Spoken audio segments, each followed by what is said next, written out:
Well, a very good afternoon. Racing back is back, but a little bit later than usual. Apologies, but two old boys like me and Jules, we no tech things. And our guest today, Greg, he'd have sorted it out in about a minute, but there we go. Look, and I've had a haircut, especially because Greg Haines is coming on. We're going to talk about Sepang, Alex Marquez, second in the World Championship, Ruben Algarve, Rookie of the Year, Jake Dixon, well done to him winning the Moto2 race. But our main feature today will be on the World Superbike Championship, because we do have with us, and I'm delighted to welcome him, Mr. World Superbike himself, Greg Haines. Me and Julian have known him an awful long time. And Greg, many thanks for coming on the programme. And we're going to obviously talk about Toprak and all aspects of a World Superbike. And Julian, the most experienced man in World Superbike, I'm sure, will have plenty of questions. So we'll start with the socials.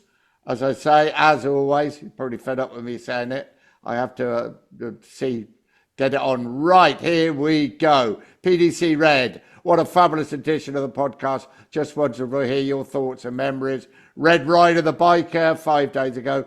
The 2011 memories of Marco Simoncelli haunt me till this day. My daughters now 12 and 15 couldn't understand why, so I showed them the footage of what exactly happened. The two others who I really feel sorry for, the Sart van Marks and Marco's entire family are Rottin Edwards, who had the misfortune of running over Mark's back and neck. I believe that it would be something that would stay with them for life. We can talk all we want about motorsport and the risks associated with it, but the emotional pain for those directly or indirectly involved is something rarely emphasised upon my opinion. Yeah, I think I agree with that. I love it when we have new winners in bike racing. This is ENLSN77. Back-to-back maiden wins in MotoGP. Excellent. Fully agree. So sad about Super Sick. His career was just hotting up. Jules' school bully description is spot on. Or he could be described as an overexcited puppy. Yeah. I agree the championship is too long now, especially with sprint races diluting the memories of the year almost over.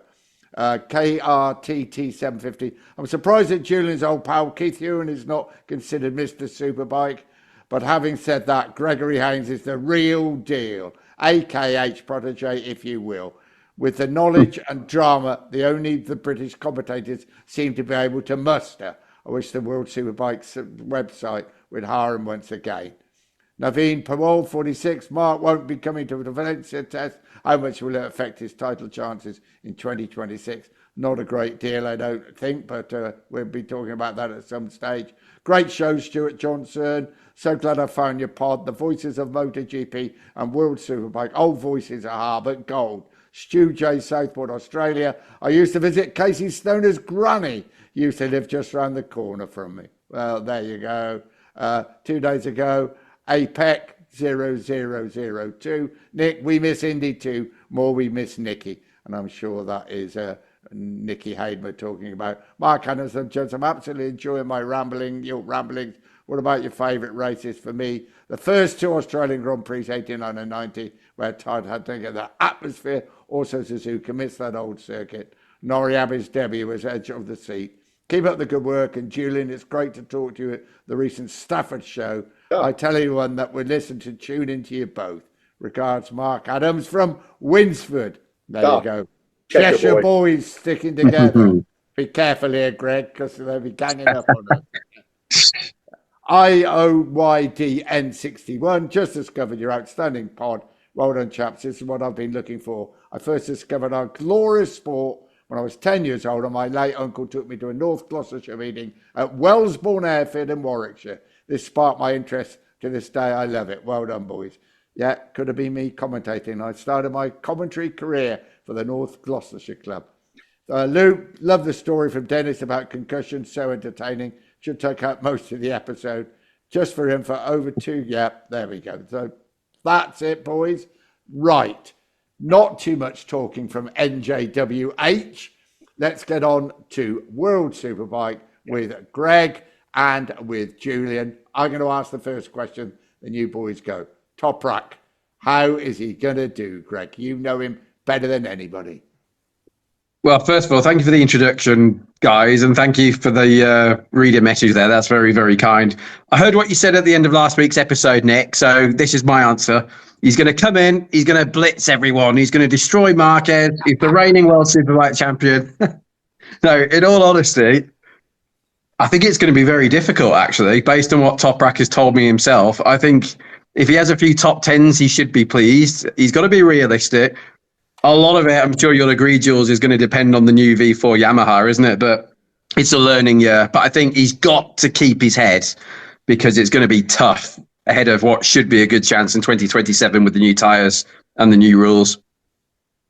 I think you've touched on, for me, the most difficult question to answer, which is why is he coming now for the last year of Michelin's and all the difficult stuff, the aero, the ride height devices? Why not come in when the playing field levels for everybody? But there again, as we know, there was an empty seat at Yamaha. Who's to say there would have been one in 12 months' time? Yeah. So I suspect circumstances forced that decision, even though I am perplexed by it. The second thing you said about the brand new Yamaha, absolutely. The last thing you want to do is hire a rookie to develop a new motorbike. See Sam Lowe's Aprilia, Moto Grand Prix, blah, blah, blah, and previous examples. I'm glad to hear you say it, because you, of all the journalists and commentators, you're the one who has worked alongside Toprak from, his world championship career. You know him. He seems to be very happy to converse with you and to talk to you. And he must know what a task is on his plate. He can't believe he's going to come here and step straight on the rostrum. Just look at, we could go back and look at World Superbike Champions and what they've done. Not guys who won Grand Prix and then went to Superbike as a retirement plan, like Max Biaggi. But I'm thinking of people who came up through Superbike and then went into the Grand Prix paddock. And the only winners, Ben Spies, and you could say Cal Crutchlow, of course, couldn't you? But in terms of World Superbike champions, obviously Troy Bayliss is the other one. But he didn't win as a regular Grand Prix runner. He had to come back later as a replacement rider for that wonderful day in Valencia when he wiped the floor, not just with everybody else, but with the other side of the Ducati pit. And there are several stories about the words that were said, probably from the direction of the Superbike side of the Ducati pit towards the Grand Prix side of the Ducati pit. Rumours of some very, very choice suggestions of what people could do. It's all a bit overshadowed, wasn't it? Poor old Troy Bayliss. Yeah. Obviously, Nicky Hayden won the World Championship there. Can I just come in and throw some things in? You say, why has he come now? One, we look at the records, and two, the argument has always been that people who are on top in World Superbike have left it too late to come. Is that a fair argument? I think you're right, and I think, as you said, Jules, as well, why wait when you don't need to? Just in case, you just don't know, do you? Something could happen.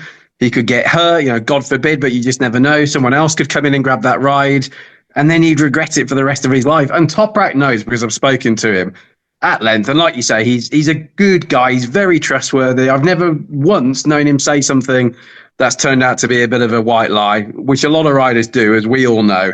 There might be something they say. Yeah, exactly.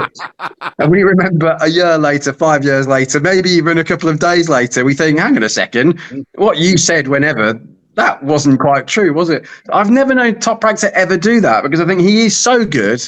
He doesn't need to play those silly games. So I think he's got to come in now. Yes, there's a lot to learn. But let's be honest, everyone's going to have a lot to learn, aren't they, in 2026? They're all going to be going between racing and testing for the new tyres. Pirelli coming in for 2027. Toprak, of course, knows the Pirelli tyres. I'm sure they're not going to be exactly the same as the compounds and the versions he's been using in World Superbikes, but he knows the nature of the Pirelli rubber. And I think he just wants to get in as soon as possible. There's a few circuits he doesn't know. He knows most of them because he was there before in the MotoGP paddock with Red Bull rookies. Then again, you could argue, how long do you really need to learn a circuit anyway when you're of his caliber? I think he just wants to get in there, though, know the team, know the structure, know the paddock as soon as he possibly can. Get up to speed with the travel because there's going to be a lot more long-haul travel than he's had before. He does a fair amount coming from Turkey, but, he's never had to stay a long way from home. He's very close with his mother and his brother. His mother never travels to the races, so she's going to be on a totally different time zone for a lot of next year, isn't she? Whether he's in America or South America or Asia, wherever he's going to be out in the Far East. He's got all that to get used to, and the media scrutiny of MotoGP, which isn't the same as World Superbikes. There is some, but it's not the same. I think he just wants to get all those variables out of the way to then really knuckle down and focus on 27, when, as we say, the tyres are changing, the ride height devices are coming off. He should have a chance. And we think Nicolo Budiga will probably be MotoGP as well. So the Budiga Toprak show will probably continue again, won't it? I can't wait. But I do think, to answer the first question, Nick, it's going to be tough next year. And I think if he gets a few top tens, he'll be pleased. Can he be on the podium? Yeah, maybe, if there's a few difficult races, a bit of an Austria situation, a Brad Binder sort of race. But he knows it's going to be very, very difficult. But as we said, a lot depends on the bike. I suppose if Yamaha rolls out with something spectacular, who knows? But I think he's expecting points finishes, and he's not hoping for anything more because he knows there's no point hoping for regular top fives and being disappointed because that's not going to happen, is it? Yeah, if somebody of the caliber of Jack Miller effectively has to be happy with a top 10 finish, then I think those are wise words, really. There is so much to learn, so much to do. But he does seem to be, from what we've seen and from what you've said about him on telly and in private, has the mentality that you need to cope with an unfathomable amount of pressure. Yeah, because he's going to have the media, isn't he? He's going to have the notorious Italian journalists and the Spaniards and everyone else, some of the Brits, let's be honest. He's not really had that before. There's a much smaller media presence in World Superbikes. I'm pleased to say it's been building the last few years. A lot of that is thanks to Toprak. He'll have his, he'll have his Turkish supporters there, but he's not had to deal before with, the Italians can be hard, can't they? And so can the Spaniards, especially if he's just come in after a collision with somebody quite well known. They're going to lay into him, and he's not had to deal with that before. So I think the sooner he can get used to all that ahead of 27, the better. I take your point about riding a Moto Grand Prix bike on Pirelli's testing next year as soon as possible. And I think we should pile some weight onto that point, Greg, which for me makes sense of the of the whole thing. But it's going to. But let's face it, it's going to be fascinating. If anything, I may be slightly more optimistic than you. I think he can be a top 10 man. I hope you're right. A good few times. And I can see the possibility, having just had 2 back-to-back maiden rookie wins, you can see they happened because crews got it right. People got things right. Somebody had misfortune. But the stars aligned and the rookie got a win. I don't see Toprak winning anything, but I can see, a surprise 3rd place at somewhere a bit wacky like the Saxon Ring, or, I don't think it's impossible. I think it'll be, if he does it, it will be a major, massive achievement. Yeah. We only have to look at what people with the Moto2 statistics of... the last rookie winner we've just had, Fernandez. Yeah. And of Aldeguer, the stats they put up in the smaller classes, and then how long it took him to get that maiden win. The length of the season now, and the sprint races, and the absence of people that is going to occur as long as the season and the sprint races remain, do give them, I won't say a chink of light, but they do give them more opportunity than the likes of Jorge Martin and obviously Marc Marquez out of action and other people struggling to be fit. It's a sad way to put it, but opportunities towards the end of the season do come. I think it's that's an extremely good point. Do we know yet, Greg, if Bulaga is going to ride as a replacement for Marquez in Portimao and Valencia? Good question, because I did an interview with him on the pit wall in Jerez just before the last round. So we do all the recording on a Thursday to then go out over the weekend, don't we, on the Saturday and the Sunday. And I thought, I'm not going to put him on the spot because it's probably not fair. And I know he's not going to be able to say. But at the end of the interview, I went up to him and I said, by the way, sort of whispered in his ear, good job on getting Malaysia. Because I'd heard at that point he was going to be racing in Malaysia.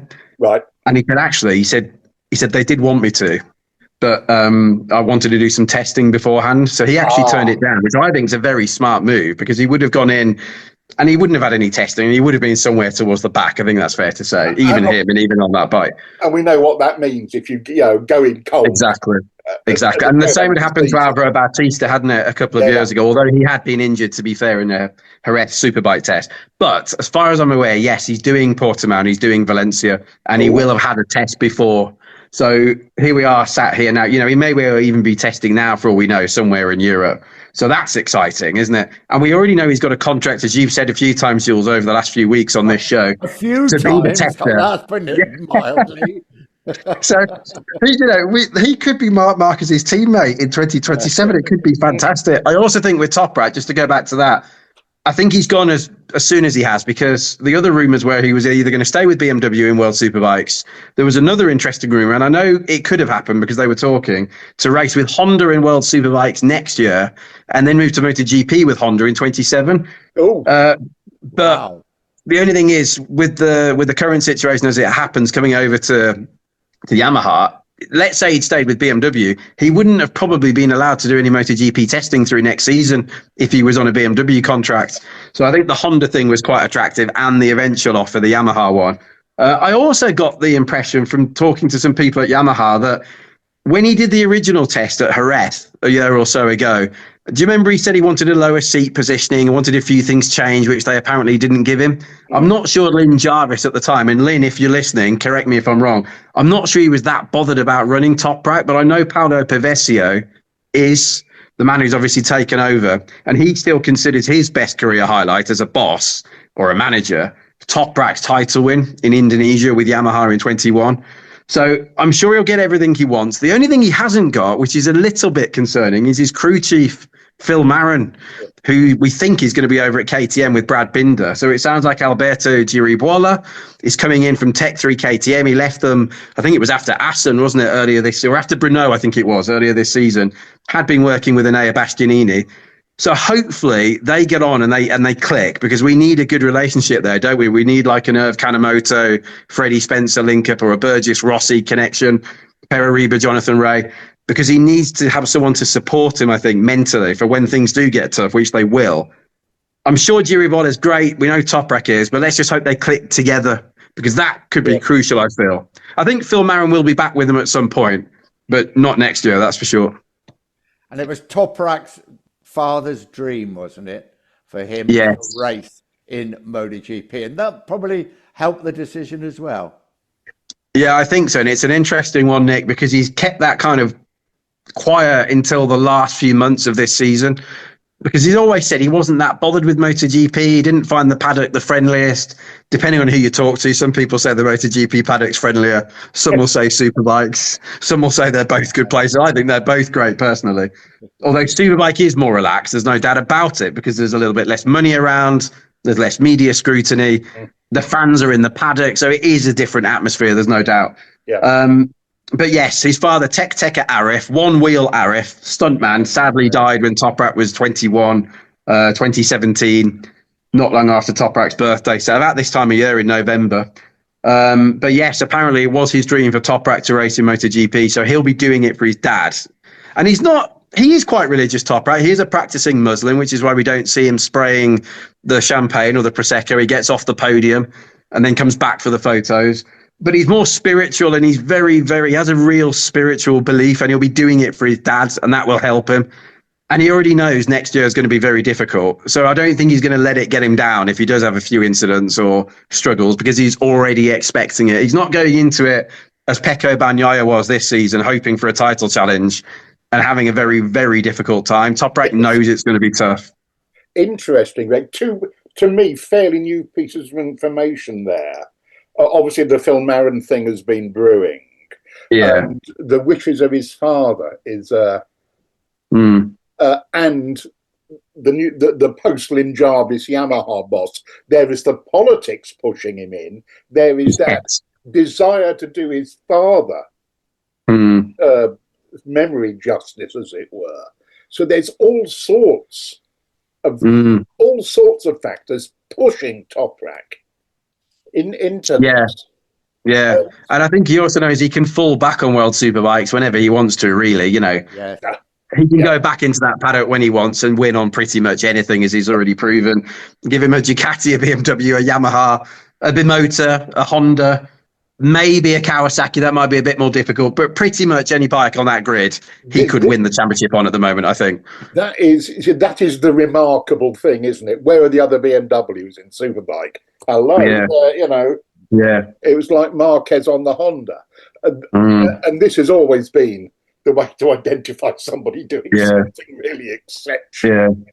Isn't it funny as well how often the dominant rider or driver, you talked about Schumacher and Eddie Irvine a few weeks ago, isn't it so interesting how when you get a dominant situation, the teammate really struggles? Sometimes they're 1 and 2, but you often get a situation, don't you, where the factory gets behind that rider. Look at Marquez and Honda and others like that. And the teammate can at times really struggle. Happened this year with Bagnaia. Happened with Michael van der Mark. Strange. It's happened with Alvaro Bautista in the Superbike paddock. True. Very Not much with so. everybody, though. Some have stood up to it. Lorenzo, Rossi. Yeah. What a Crivier doing. Oh, yeah. There's a few who said, I'm not having this, isn't it? And I'm going to stake my claim, and a wall had to be built down the middle of the garage. Yes.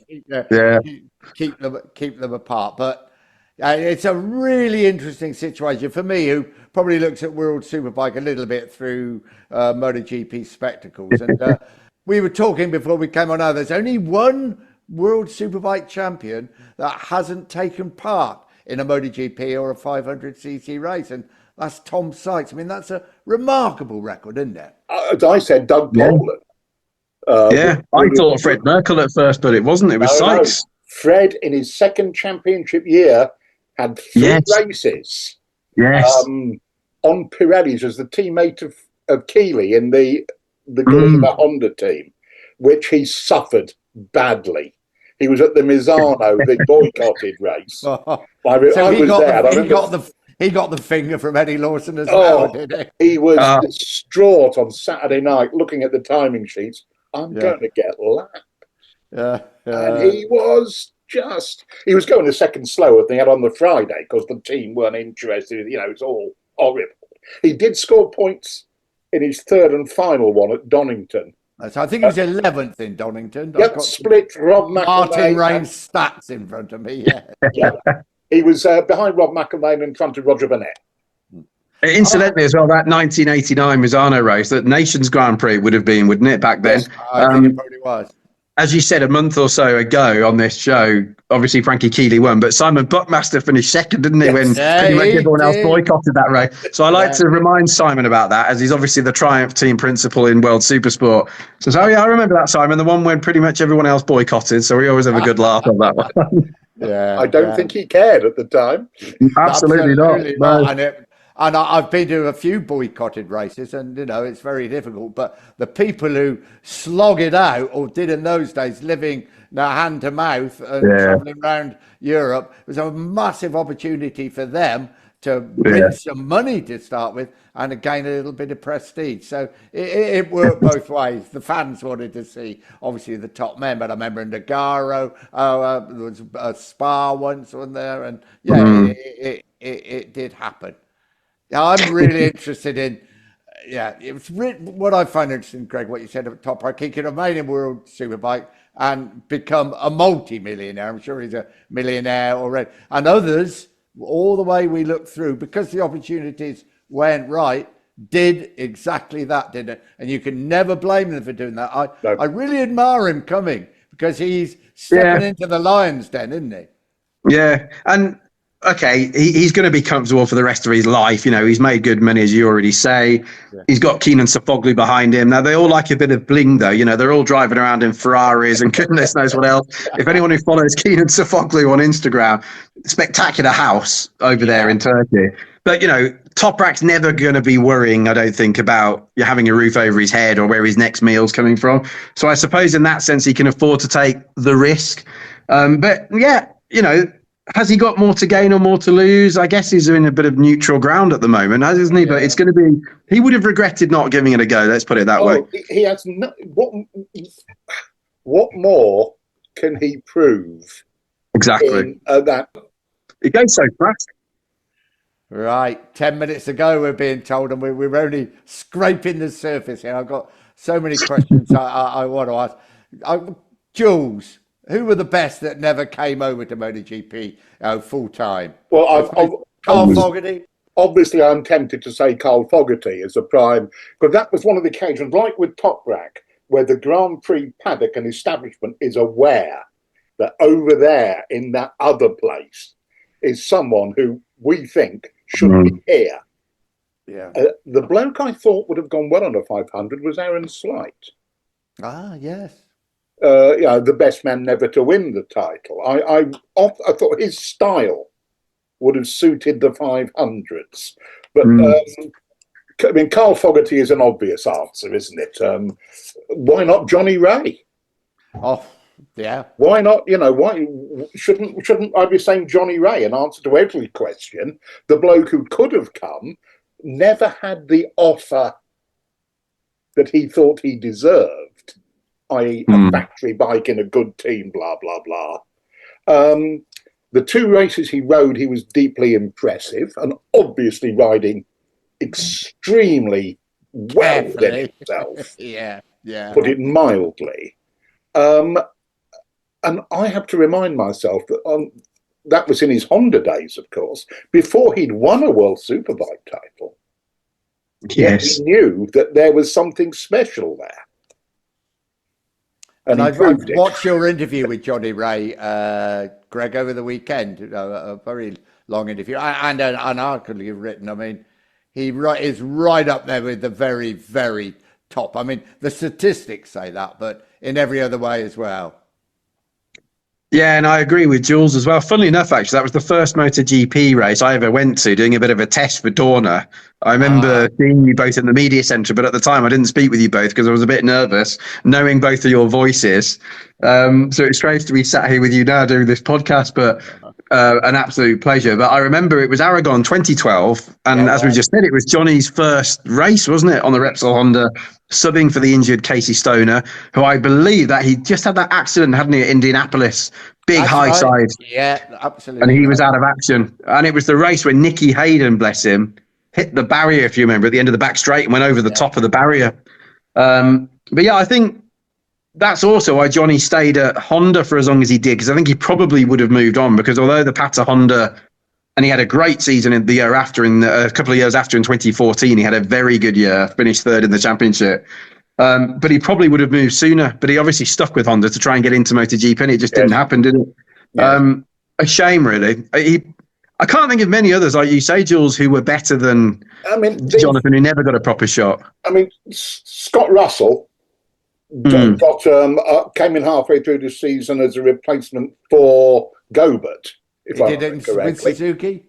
Lucky Strike. He got on the podium. He had two podiums. He had 19 rides, good old Martin Raines, and 2 podiums. So Scott Russell. So one of which was in that race at Brno, where Crivellet and Doohan by thousandths of a second over the line.